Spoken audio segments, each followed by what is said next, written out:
I remember laying in my hotel bed that night praying and just saying, God, if I'm not saved, I want to be. Like I get it. I feel Mm. like I get it now. Like I get why you, Jesus, why you had to die. Yes, you loved me, and yes, you gave yourself up for me. And that's why, because it should have been me. Like I deserved that.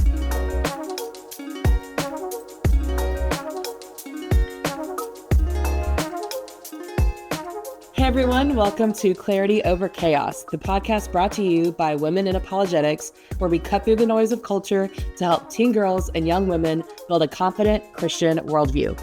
In each episode, you'll join myself, Jade, and my friend Cassie as we have honest, engaging conversations about identity, mental health, discipleship, critical thinking, and more, all through the lens of Christian apologetics. If you're navigating big questions and want to grow in truth and grace, you're in the right place. Clarity Over Chaos is one of the many ways Women in Apologetics strives to educate, equip, and encourage women like you in Christian apologetics. If you enjoy this podcast, I invite you to follow us on Instagram. Check out the episode description for more information. This week, we are going to be learning more about Jade. I'm Cassie, and my friend Jade here is going to be sharing her testimony with us. So welcome, Jade. Awesome. I'm so excited. I can't wait just to talk and let you guys get to know a little bit more about me. It's going to be so much fun. Yes, and tell us a little bit before we get started. We always have to hear about your chaos. What is going on recently? What is your chaos, Jade? Okay, so I know, Cassie, you are currently walking through this with you and your family at the time of this recording. You guys are moving homes, kind of similar area, but moving homes. We have just started our house searching process here, me and my husband. And so we are good to go with the realtor, and all the boring adult stuff is all check the boxes. So now we're actually in like the touring homes process, and it's been a little crazy because we're first time home buyers. So it's been a little bit of a wild ride, but still trying to have fun and enjoy the process. And so, yeah, we're excited. And it's funny because as we've been looking at homes, I kind of have in the back of my mind, like, that would be a nice little corner, a nice little closet or office for the podcast hosting moments, or for the gaming corner, or like whatever you have. So I will let you know how it goes, keep you guys updated, but we are very excited to just completely nailed my microphone. That is constant chaos that I have here. I'm still getting used to recording and having a microphone so close to me. And I am a gesturer. I talk with my hands and I clap in front of this microphone. I hit it all the time. So please forgive me. But yeah, everything's going good over here. How are you doing, Cassie? Oh, I'm good. And that's okay. I feel like we all have a little bit of chaos. If everybody could have seen me trying to set up, Jade, I seem to be in a different place every week, it feels like. So hey, we're making it work. We're figuring it out. That's the constant chaos. Yes. I'm so glad that's exciting for you. That's really exciting. Yes. I'll be praying for that, because it is an adventure. Yes. It's an adventure. For sure. An expensive adventure, but nonetheless, that's all part of the process. And the Lord has been very kind to us and allowing us to get to this point. So we are grateful and excited and praying for the best. Yes. And will there then be a dog in the future for the house? Oh my goodness. I certainly hope so. We love animals. We love dogs. My husband's actually more of the cat person, but he is in denial that he's allergic to them. So we don't currently own one, but he still will throw around the idea of potentially having a cat. I'm like, Jonathan, do you want to live with just a constant like bottle of Zyrtec or Claritin next to you all the time? So I don't know. I hope we can get some pets. I really want some chickens. Like I really would love to have like a little hobby farm. That would honestly sound really fun to me. Maybe a little chicken moment, maybe some dogs, maybe, I don't know, an outdoor cat. I know that's not very feasible, but we will see. We will see. Yeah, everybody around me, I feel like, is getting those pygmy goats. And they're so cute. And so all around me are sounds of goats. Amazing. At my house. And it's like, do I want to get goats? Because that's a cheap way to mow, right? Yes. They're pretty low maintenance. Yeah, we had a couple goats when we were growing up, and they were so cute. And we didn't use them for anything practical. No milk, no nothing. We never ate the goats, obviously, but we had them, and then we ended up giving them to a petting zoo because we were kind of ignoring them a lot of the time. And so they lived out the rest of their days being loved on by various people of South Louisiana. So And probably fed so many treats by kids. Yes. Yes. So that all worked out. Have a good life. Yeah. Exactly. Yeah. Yeah. Well, my neighbor has ducks and they keep getting eaten by bald eagles. So note to self. Oh my goodness. Bald eagle. Like, wait, bald eagles eat other birds? If they're small enough. Yeah. These are like adolescent ducks. So no. A, I did not know that. B, A and B, 1 and 2. That's awful. That's slightly funny, but mostly awful. Yeah, they got attached to them too. So I was like, note to self, if you're going to get birds, hide them from the eagles and don't get attached. Oh, goodness. We do not have so much the bald eagle problem down here, but that is wild. That's amazing. Yeah, I never thought that was a problem that I would have, if I'm honest. Yeah. We wanted to get to know you better and hear about your story and how you became a Christian and how you got involved in ministry and a little bit more about who you are as a woman of God. And so, Jade, just tell us your origin story, wherever you want to start, how you became a Christian. The Jade lore. Yes, I would love to tell you. So I am a born and raised Louisiana girl, as I've mentioned many times before, and was very fortunate to have parents and still have these parents who love the Lord. And so I grew up going to church, and I don't have any memories of a time before I loved God. I'm so thankful for that. I'm so blessed to have known God from a really young age. So when I was around 8 or so, I walked the aisle at church. I don't really remember this at all, but I walked the aisle at church and was baptized. And I did grow up with a love for the Lord. But when I was about 15, I think it was my freshman year of high school, I went to this really phenomenal Christian conference where the pastors there articulated the gospel in a way that finally clicked for me and in a way that felt like the first time, even though I had heard the gospel a jillion times growing up.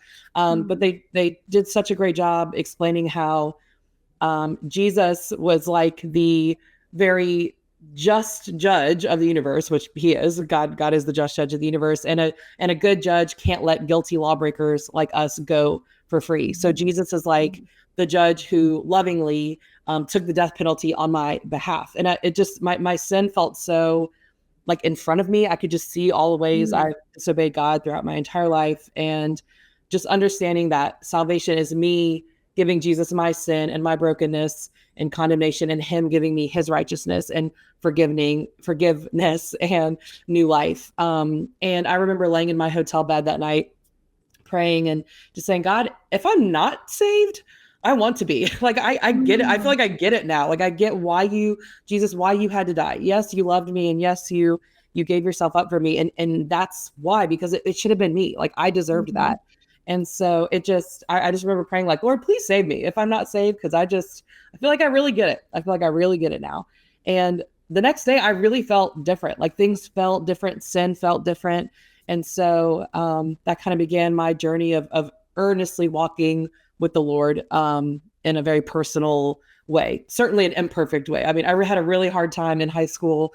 I didn't have a really strong youth group, and most of my friends at school were not Christians. And so there were a lot of times when I did not live like a Christian ought to live. I looked exactly like the world, doing what the world was doing, and just felt really convicted about that at the time. I knew what I was doing was wrong. No one had to tell me. I wasn't denying God or rejecting him in my heart. I was just living like the world. And so as I got closer to college, I knew I needed a fresh start. Like, I couldn't wait to leave those things in the past, leave all the compromising and the being lukewarm, honestly, just leave that behind and kind of start fresh with new friends and a new atmosphere. And I was so excited about that as I approached my college years. Yeah. So what did life look like after high school for you? Okay, so I thought I knew exactly what I was going to do in college and in life moving forward. And wait, say it again. I feel like that's always the case. We always think we have it all figured out on the way to college, and then you get there and it's like, oh. Yep, the Lord rerouted me in a lot of ways. I ended up going to a completely different college that I thought I was going to go to. And I was kind of disappointed about that choice, to be totally honest. It wasn't my first choice, but financially it was what would keep me from getting into debt. So I was like, I should probably go with that option, even though it's not a very glamorous school or anything. And I majored in history, which I love history. Anytime I'm like, who loves history here? Where are the social studies girls at? There's like 3 people in the room, maybe, who are like me. I love history. And so I did complete my major in history, but in my mind, I was like, maybe I'll work, maybe I'll go to law school, or maybe I'll, in New Orleans, there are just some phenomenal museums. And so I was like, maybe I'll work at one of those museums. And, but sure enough, a boy entered the picture, and a man, I should say, a young man named Jonathan, who is now my husband. And he was at the time I met him, he was a junior in college. I was a freshman, and he was already a worship leader and a worship pastor at his church. And so after dating for a few years and realizing, hey, this is the man I want to marry, I was like, wow, I get to be married to a minister? Like, that's so cool. I just never planned that, never thought that I would, I don't know, be married or be in ministry in any type of way. Like, yes, in college, I was like, we met at our Baptist collegiate ministry. So we both love to serve and love to minister to people, but I never saw myself as like, a worship leader or a pastor or anything like that. So I was like, what is there for me in ministry, So yeah, I had an amazing time in college, met my best friends who are still some of my best friends today, guys and girls who love the Lord. And so as Jonathan was looking to go to seminary, because he had a music degree and he wanted a theological degree, and we live pretty close to New Orleans Baptist Theological Seminary. He was telling me of his plans that he wanted to go to seminary. And I was like, well, I want to go if you're going. And like, we're about to be engaged and married at this point. I'm like, well, I want to go. It had just always been a personal goal of mine to obtain a master's degree. And so I'm like, hey, they got those there. Let's go. And so I was looking at the degree programs at seminary at NOBTS. And I couldn't really find any that were really jumping out at me, like maybe the more obvious ones like education or counseling or I don't know, whatever, children's ministry or something, youth ministry. Like none of those were really like seemed that interesting to me. And then I saw they had programs in Christian apologetics. And I don't even know when I began to know that apologetics was even a field. But back in high school, after I'd gotten saved, my parents, who have never been on church staff or like paid ministers of any kind, my parents started to really learn how to share their faith well when I was a teenager.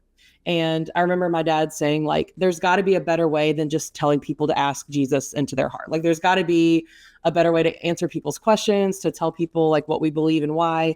And so they started studying apologetics. And like, I don't even remember when we learned that that was even a word, just how to share the gospel, how to answer people's questions, what to do if you're met with opposition, that kind of thing.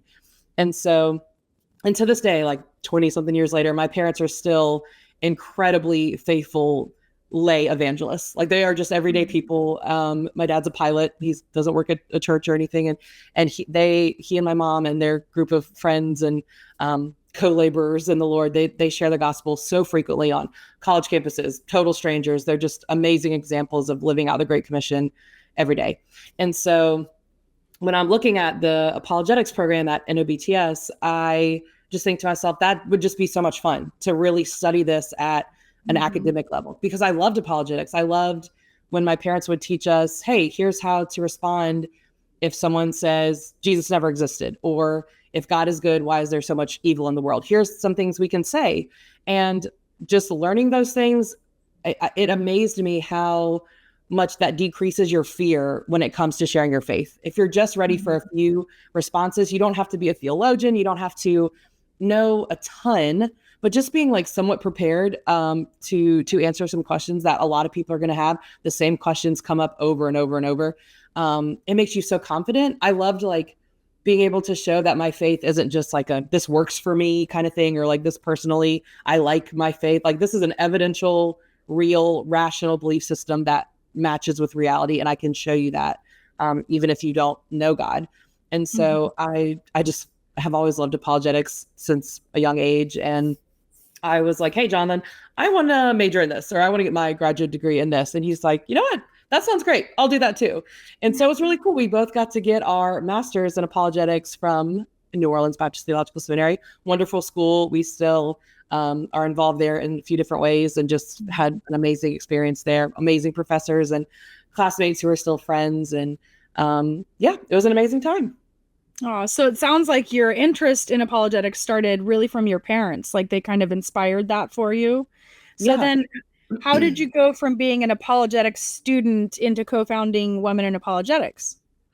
Okay, so I'm going to try to be as concise as possible. I wish I had like 3 hours to tell you guys every detail of how this happened, but I Go, girl. never thought I would be a part of a ministry of women in apologetics, or I had zero career goals with my apologetic studies. I was just like, this is going to be fun. It's going to make me a more equipped and more intelligent Christian and more effective, in how I share the gospel. And so like, let's do it. And so I think it was my first year as a student there. And there's a conference every year at NOBTS called Defend the Faith, where just phenomenal apologists speak and present. And so I went there as a student, of course. And there was that year, which would have been like 2015-ish, 2016. There was one woman speaking the whole week. Things are very different now, thankfully. But I went to her breakout session and I was like, hey, I love you. Can we be best friends? Essentially, I was like, just bring me into your orbit. Cause at the time I was one of the only young women in my program. Very few women were interested. And in my experience, like the women I talked to around me, like they just thought, oh, that's for like, some lofty intellectual to study that thing. That's not really for me. Like I craved finding other people, especially women who were interested in this. I hated feeling like, I was on an island. And so I approached her and was like, hey, whatever you got going on, like pull me into this. Cause I'm craving encouragement and affirmation and fellowship in this. And so she was so lovely. Her name's Sarah. And she was trying to start a ministry for women in apologetics and had done a lot of networking and connecting with some really wonderful apologists. If you've been impacted by Clarity Over Chaos or any of the resources that Women in Apologetics provides, would you consider partnering with us through a monthly gift? Your support helps us continue this vital work and reach even more individuals with the tools they need to stand firm in their faith. Personally, I am so proud to be a part of WIA because each woman on our team faithfully uses her gifts and abilities as we produce resources to equip our sisters in Christ to defend their faith. You can help support this mission of ours by getting started with a monthly gift at womeninapologetics.com/donate. So fast forward a couple years later, and Sarah says, hey, the Lord's kind of directing me in a different direction, different path. Can I kind of pass on this baby ministry? Essentially, it was called something different at the time. Can I pass this on to you and to this other young lady named Rachel, who is at Biola studying apologetics, and she's doing our web design and all this kind of stuff. I'd never met Rachel in real life, or I don't even think virtually, but Rachel and I were like, oh, sure. Like, cause it wasn't called WIA yet, but the ministry was mostly this website, which is still our website, womeninapologetics.com, where we would post like, here's what Nancy Piercy is writing about, or here's what Melissa Kane Travis, like the book that she wrote that just came out, like just giving women a platform and talking about what women in apologetics were up to and presenting on. And it just so happened that Rachel, who was living in Florida at the time, Jonathan and I were going to be in Florida for something. And I said, hey, let's meet, let's have lunch, actually meet each other in person and talk about this. And so we did. That was 2017. And Rachel, Shockey, and I hit it off immediately.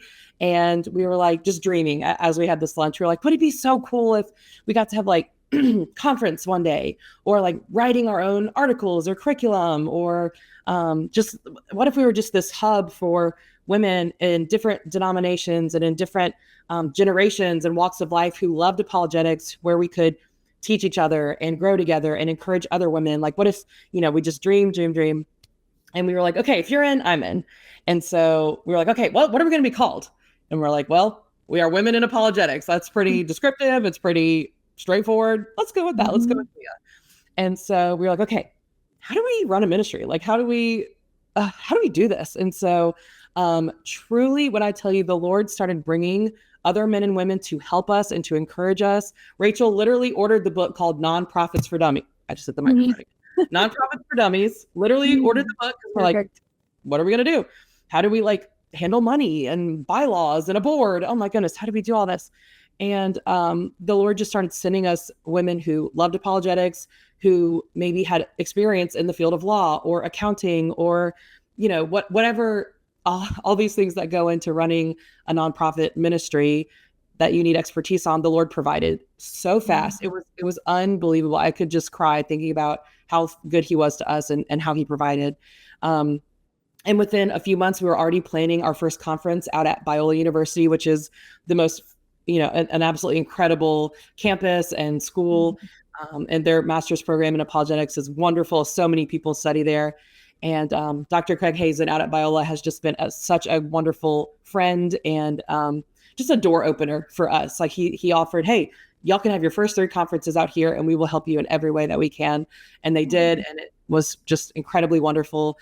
Even William Lane Craig stopped by to introduce himself at our 2020 conference. And we were all screaming and freaking out because he's a genius. And we're like, he's coming to our conference to say hello. And he was so wonderful and just affirming and encouraging and just, he was so cool. And so yeah, this year is, here we are in 2025 having our conference. We're recording this in August right now. Next month, it's going to be in September in Dallas. And it's just absolutely amazing what the Lord has done. And our team is over 40 people. And we do have our conferences and I got to be on the team that just released our first set of curriculum and just the social media presence that we have and the things we produce and write about and how we get to sponsor other conferences and have other people come sponsor our conferences. It's just unbelievable. And every day I genuinely still can't say how thankful I am to the Lord and to our team and the men and women who love us and support us and who come to our conferences and interact with us online. It's just so amazing. It's just so amazing. I can't believe God has done this. And it's the joy of my life. It's amazing. Aw, I love that. And we're all so grateful you did, that you followed that direction and were faithful to what God gave you guys. It has grown so much and it's amazing. You guys did such a wonderful job. And I'm sure a very prayerful, long nights.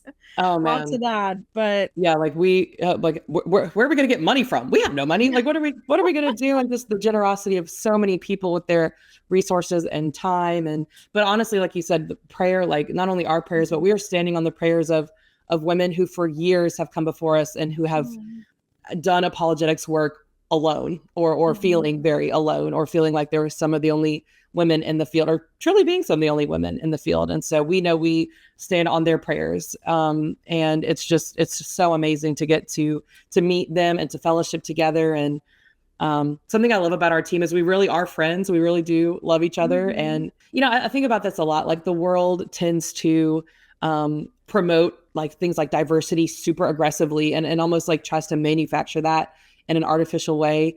But when you have people who love the Lord, that diversity really comes naturally. And so I love looking at our team, tons of different generations, ethnic backgrounds, church stories, denominations, and yet we are all centered around the main things: our love for the gospel, our love for the word of God, teaching other people how to, and especially women, how to defend their faith. I think it's so beautiful and such a healthy vision of what the body of Christ should look like and how it can look if we're all operating in love and staying close to God's word and believing all of that it says is true and that we should follow it for real and love each other well. I'm so thankful and blessed to be part of our team. Yeah. And that love comes so naturally. It really does, like you said, because I know the first time I met you was actually at the conference in person in California. Yeah. And I remember you just came out in the parking lot and gave me this huge hug. And I was like, that's the co-founder. Oh my goodness. You were so like a celebrity in my mind because Leah had that big of an impact on me. And so I was like, oh my gosh, she doesn't even know me. And I just got a big hug. Oh my goodness. So wonderful. And it was just the most loving environment. So I love that about Leah. I'm so grateful. So you also serve girls in your church though. Can you tell us more about that? Yes, I do. I work with women and I work with girls. Absolutely. So this is another part of my story that I did not plan. I did not write this out or seek this at all. But in the midst of working on WIA stuff and having finished my time at seminary, my husband and I, again, he's a worship leader, so he often leads at student camps and retreats, things like that. And so a lot of times I get to go with him. And I've always really loved serving students. And I've worked several camps along with him, being a Bible study leader, mission track leader, that kind of thing. And when we joined our church, First Baptist Covington, back in 2018, I was not looking for a job. I was not looking for anything like that. But our student pastor, Chris, approached me one day and was like, hey, I've heard about kind of your apologetics ministry that you do, and also, some student experience you've had. We're really looking for someone to develop our girls ministry. Like, are you interested? And I was like, he was just so nice and so friendly that I couldn't tell him no. I just was like, yeah, like, let me think about it. But like, that sounds cool. And in the back of my mind, I'm like, oh, like, I've never taken a youth ministry course or have any kind of training in that area specifically. And I was like, honestly, it wasn't like God had this moment with me where he was like shown this bright light about like, this is your path to follow, Jade. It was just like, I can't think of a way to say no. Like, I really don't have a good enough reason to turn this down. Like, it would be stupid to say no, is how I felt about this. And so I was like, sure, why not? And so that was in the fall of 2019. And y'all, it is the joy of my life. Like, I love being a girls minister. It is a lot of hard work. And there are days where we have to have those come to Jesus meetings with our girls. And that can be really hard and difficult. Or if, girls going through something very stressful or tragic, like I want to be there and arm in arm with her and praying for her and with her. But we also have just so much fun. And I love getting to do the fun stuff, like, take our students to camp and have karaoke nights or crafting days or picnics or set up a coffee bar for us all to fellowship around. Or so yeah, I'm a part of a team. We have our high school pastor, Chris, our junior high pastor, Carl. I'm the girls minister, and we have an amazing administrative assistant, Livy. And so the four of us are the youth ministry team, and we plan everything together. It's all a big joint effort. And I love, being available with my apologetics knowledge to answer students' questions. Do those often come at the worst times? Yes. Has someone texted me at 10:30 on a Friday night asking me to explain Calvinism to them? Yes, they have. Oh, no. But I am available and I'm going to reply, maybe not in that moment, but I will. And sometimes I have to swallow my pride and be like, I need to get back to you on the Nephilim. I will follow up with you on this. Just give me a minute. But I love it. I love it. I feel like it keeps me young. I have so much fun with our girls. And we just it's 7th through 12th grade girls. I can't remember if I said that. But so our seniors who are just now, our graduated seniors who are now just going off to college, I'm grieving. I used to think parents were crazy when like their student would go off to college. Like when I was younger, I'd see parents like teary-eyed in church, like, it's my baby's first weekend away in college. And I'm like, oh, get over it. It's not like they died. Like, they're still your kid. But now me, I'm the one crying. They're not even my kids. And I'm like, gosh, why did you have to go so far away to college? Please come back. Please come visit. Because, if you spent years walking with them, watching them grow up, being a part of their village, and then they just have the audacity to go out of state or even an hour away. Are you kidding me? Stay home. No, not really. Not really. Stay in college. Follow what the Lord has for you. But yeah, the Lord has been very kind to me, and I've learned a lot being a girls minister, and I feel like I'm some kind of combination of like friend, aunt, big sister, mom, counselor, teacher. Like I'm kind of exist in this kind of middle of all of those things, and certainly the Lord has taught me a lot just throughout the years. And have I left a student in the woods before on a hike? Yes, I have. Yes, I have. Shout out Rebecca if you're listening, and I hope you're doing well. No, I love her. And her and her parents forgave me. But yeah, I really did leave her. And like took a group picture with the rest of our students, not realizing she was there. And then had to go back and I like really poorly edited her face, like a giant head of hers over all of us, like 'cause she was missing. She's currently lost in the woods. We found her. We brought her back, and she seems to be adjusting just fine. She's recovering from the trauma. Yes, yes. I love it. And I wouldn't bring that up if we didn't frequently joke about it. So we're all good. We're all good there. That and TikToks on the side of the road, right? Yes, we have had quite the few transportation incidents. Let's just say incidents. And do my girls send me TikToks making fun of the incidents? Yes. Do I laugh at them? Yes. Do I think they're hilarious? Yes. Yes, I do. You have to. You have to. Well, you have another special connection with them, though, that you've kind of talked about before in gaming, right? Too. That's oh my goodness, yes.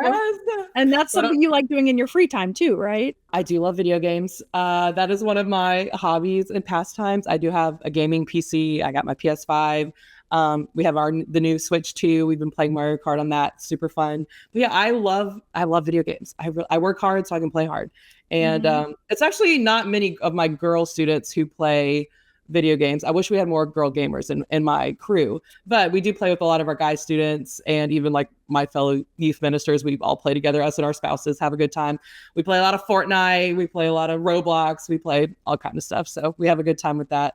But yeah, I love to have fun. If you can't tell, I'm a huge extrovert. So I just love being with people, and whether it's like iced lattes and sitting, by the water and just chatting, having fun, or, I love trivia, big trivia. If you can't tell, I'm just a nerd all around, but we love our trivia nights over here. There's a local restaurant that has them on Tuesday nights, and we are there. We are sat down. We are locked in, ready to go on Tuesday night for trivia. The ones we have won first place in are Harry Potter, thanks to me, big Harry Potter nerd. Star Wars, thanks to Jonathan, huge Star Wars nerd. 2000s music, Queen, Millennial, 2000s, pink iPod, Nano, crashing my computer, downloading music. Man. In high school. Yeah, big. A lot of these kids won't even know what that is. I know. Google pink iPod Nano. It was so cool.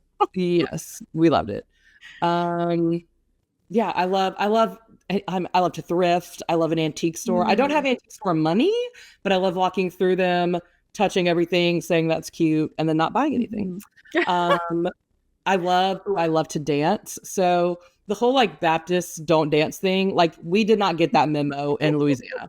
That like did not make it this way. So I love to dance. And it's so sad. Like once you become an adult, there's like less and less opportunities to dance like with people, unless you're like at a wedding. Or Louisiana, like we have Mardi Gras and there's a lot of dancing there. So that's fun. But yeah, I will be cutting it up if there is music, if there's an opportunity to dance. I love a line dance. Do not play church clap. I'm tired of it. Do you know what church clap is? No, I don't even know what that is. So, 9 out of 10 teenagers listening will definitely know. If you're a church teenager, church clap is this line dance that we've been doing for years and years. It is exhausting. If you don't if you're not prepared, if you don't stretch before church clap and you're my age, you will get hurt. Usually throw your back out. Yeah, I usually use that as an opportunity. I need some more water. I need to go to the restroom. Like I'm sitting out of church clap. I am so tired of it. I've done my time hopping around church clap. Okay, we're moving on. But yeah, I love a line dance. I know all of them. If like someone's like, "What is this song?" I'm like, "Follow me. I got you."